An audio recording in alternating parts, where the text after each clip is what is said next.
clear understanding of the process, in particular of the given options developed during the strategic thinking phase. Do they know what they're letting themselves in for? So again, this is at the national level. Do the governments know what they're letting themselves in for? Do other stakeholders, do people on the ground that are going to actually have to bear the consequences of many of these options, do they know what they're letting themselves in for? Do stakeholder groups understand the potential benefits and or costs of a specific option? Some stakeholders will benefit, others will probably lose out.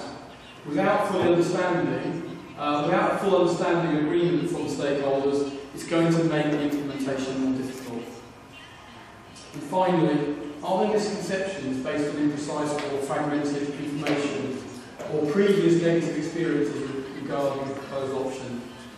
So again, you need to make sure that the information you've got is sound when you're actually proposing these ideas to governments, to stakeholders, to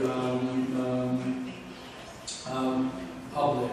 They need to know that what they're getting is sound, is built on good information. And finally, have you identified all your stakeholders? Because if you haven't identified all your stakeholders and you start coming up with potential solutions and then find that you've actually missed the group, how do you think they're going to feel?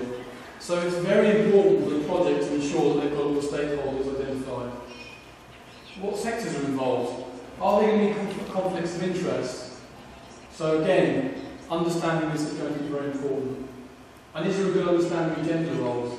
Understanding of gender roles is also critical. I don't know what it's like in this region, but in many areas of the world, understanding gender roles is very much going to help with the execution, shall we say, of some of these solutions, implementation and execution. Without understanding that, you will run into great difficulties, potentially.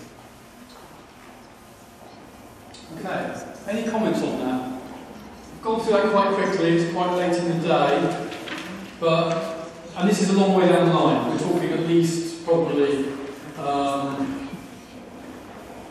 15 months, shall we say. We've got 2 years, we're talking about 15 months down the line probably before we get to this point. So this is all going to have to be revisited next year. So what I really wanted to do here is just give you an indication of some of the issues you are going to need to address in this project later on during this TDA process. Sure.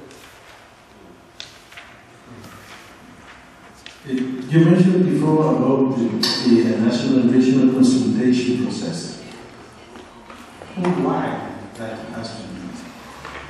Because if you imagine the case of, let's say, the area that is covered by the ecosystem is huge. So the geographical scope and so the population that the stakeholders that are participating are dispersed along the coastline and the country. So it's a huge area. So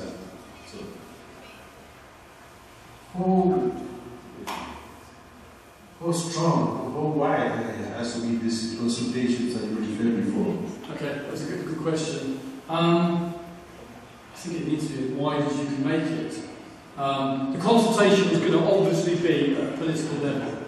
There's going to have to be political consultation. That's going to be critical.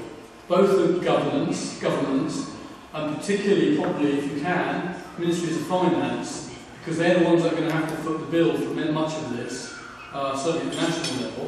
So they're going to need to be involved in this process. If they're not, then you're not going to go anywhere. So you're definitely going to have that consultation. And a lot of this, what I've been talking about, is probably at that level. But equally, there's going to be, I would guess, there's going to be, within each country, there's going to be regional government as well, down the coast, and they're going to need to be consulted on this. Because you can guarantee that just because someone in the capital says that's what we're going to do, the whole process could be hijacked by people in provinces. So if they're not consulted, why would they want to be involved? So that's the next level down, I would say is very important. But the next level down from that are key stakeholder groups that have got an interest in this. Ones that are either going to benefit or lose out. So if for example, artisanal fishery, we keep talking about artisanal fisheries, but if artisanal fishery, people in artisanal fisheries are going to benefit, then it's right and fair that they know they're going to benefit. So you've got them on side, because you're already then in a good position. If there in any way anybody's going to lose out, they should know.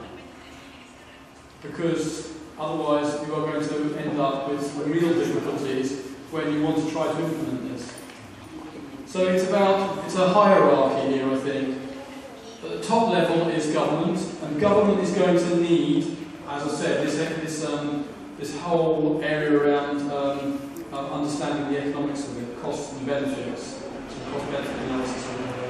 And they're going to want to understand, they're going to be the ones that are going to put in something about the political feasibility.